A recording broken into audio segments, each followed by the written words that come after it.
In school, at least in my class, every single teacher has the exact same story that they tell my class as like a cautionary tale. It's almost like a meme at this point. There's basically always going to be this one student that did very well, very, bright future, good grades. They're just 2, 3 months away from graduating. What happens is they realize, oh, let's say they're in business, right? Oh, I don't actually like business. Then they switch to like medicine or something. And the thing is, when you switch course, your progress gets reset down to zero because you have no more experience. Maybe some things will carry over, like the fucking PowerPoint presentation skills or some shit, but in general, all your experience has been reset. That's like 3 years down the drain. And I know so many people have this dilemma when they're 13 to 18. And I think it's crazy that society makes little kids choose what they want to do for the rest of their lives. And then we're like, oh, they're gonna choose wrong? That this kid that doesn't get enough sleep every night, he eats shit food, and he also plays video games, and he's addicted to like 20 different social medias. He's not gonna make a good choice. Who would have thought? So yeah, for all the students 13 to 18 years old watching this might happen to you. And so this is what I would do to avoid it. This video could literally save you years of your life. The simple mindset to have is to start right now.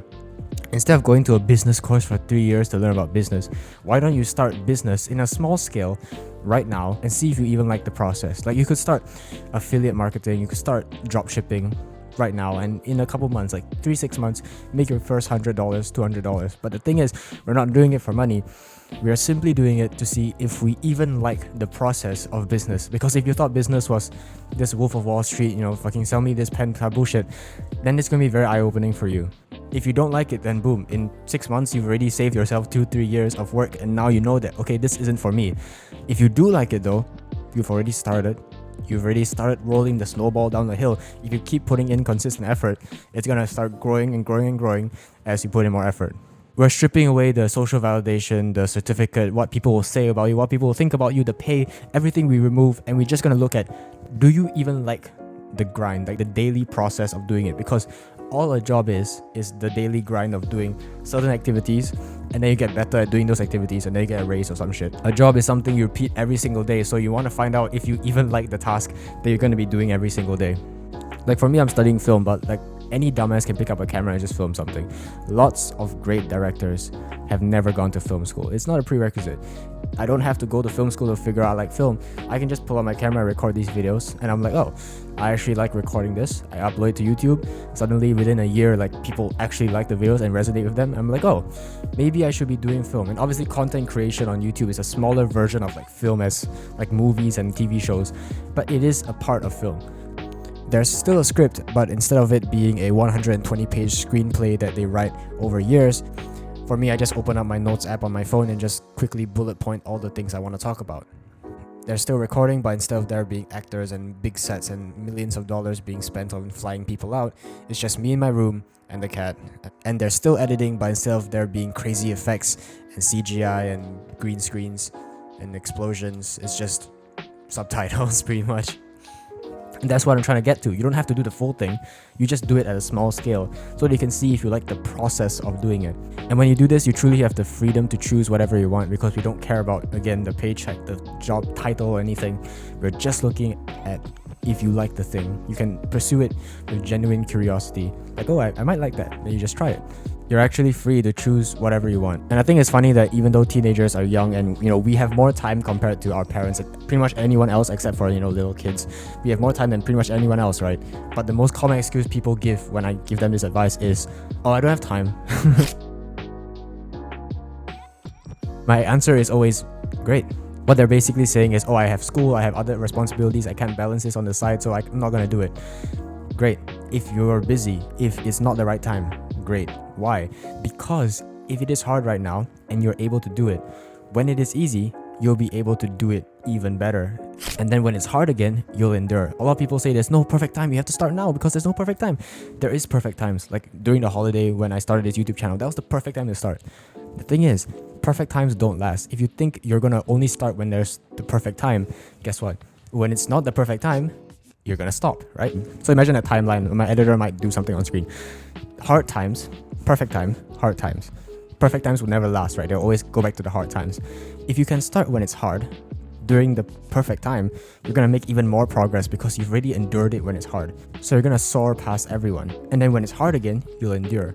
What most people do is the opposite, where they don't do it during the hard time, they do it during the easy times, but then when the easy times stop, they stop. A simple analogy I can give that will really make this like click in your brain is, imagine there's a starting line, there's a race, right? This is the race of business, and you're running this race with a backpack, and this backpack represents school, because you have school but you're trying to do this small business on the side. It's going to be hard.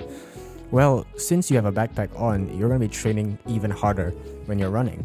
And then when school ends and you have a holiday, you take off the backpack, you're going to be running past everyone. So you got to choose. Do you want to be the guy sitting at the starting line with the backpack on saying, oh, this is too hard, I'm not going to run right now?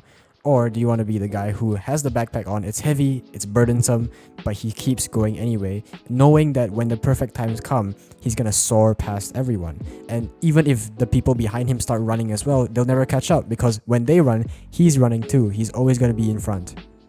When you do this, your hard times become your normal time. Like, this is just how it is normally. You're just used to balancing school and business at the same time, or school and whatever at the same time. I started during the perfect time of the holidays after like O-levels and everything, and that's fine.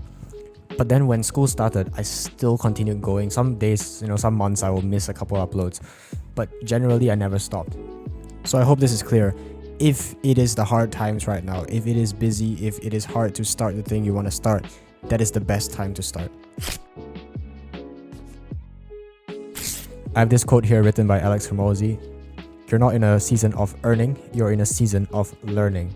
Meaning you're not caring about money right now, you're not caring about the career aspects or building a nice resume. You're just caring about finding if you actually like the thing, and then if you do like the thing, developing the skills and learning more about the thing. Like, this was a separate point, but for the first year of YouTube, I didn't make any money, but I still continued to make the videos. And so I think that shows that I found something that I genuinely like, because who is gonna do a 1 year's worth of work with no pay? Nobody, right? If you just view money as like a nice bonus, you actually genuinely just like doing the task. That's how you know you found the right task for you. And it's not even in this like virtuous, humble way of like, oh yeah guys, I don't care about money. No. I like money, right? We all like money. It's just that if you can find the activity that you'd be happily doing without money involved, that's the activity that you'll beat most people at, because most people are reliant on money. People are so obsessed with making money on earning, but they don't have any skills, they haven't learned anything to actually give of value to make the money. I hope the second section is really clear. You're in a season of learning right now, not in a season of earning. The money will come later. So what's that thing for you? What is the activity that you'd be okay doing if you didn't get paid a single cent for an entire year? What is something you would do for fun? Other people view it as work, but you view it as play, as fun. It reminds me of that quote, like, if you love walking, you'll walk further than the person that loves the destination. So start walking, start trying things, especially, again, as I said, especially if you don't have time right now, that's the best time to start. So start walking, start trying things, start going in different directions, try business, try this, try that.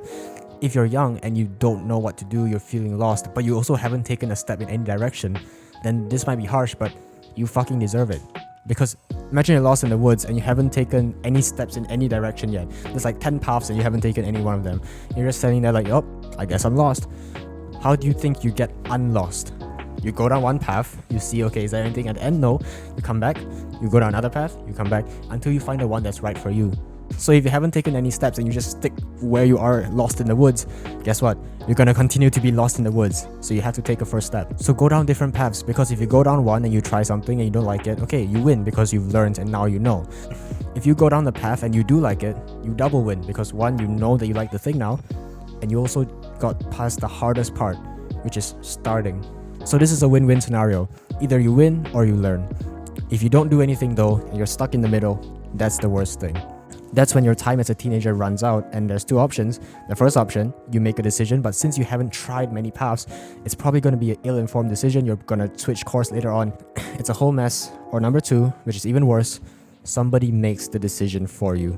So yeah, if you don't try things and make a decision, you're probably going to end up working for somebody who did. You're going to end up working for someone who made the decision early, they got ahead, they started the business or whatever career early, and they got the experience and the skills they needed because they weren't in a season of earning, they were in this season of learning. They found what they genuinely liked and what they could work on without pay, and that's how they beat everyone. People who are not reliant on money are dangerous. And the funny thing is, if you look at these people that, they started early, they have success in their YouTube or their business or whatever, all of them say, I wish I started earlier. they all pretty much universally wish that they started earlier. And so now that you're in that position where you're younger, start earlier and get ahead. So just start, even in a small way, because most big things have small beginnings. There's a small penis joke somewhere in there. So yeah, take action. Like genuinely, go chat GPT or Google the thing that you want to do and go start right now. Take action. Or just get a fucking STEM degree, bro. Those are always a safe bet. Very future proof. Alright, give me a kiss. Mwah.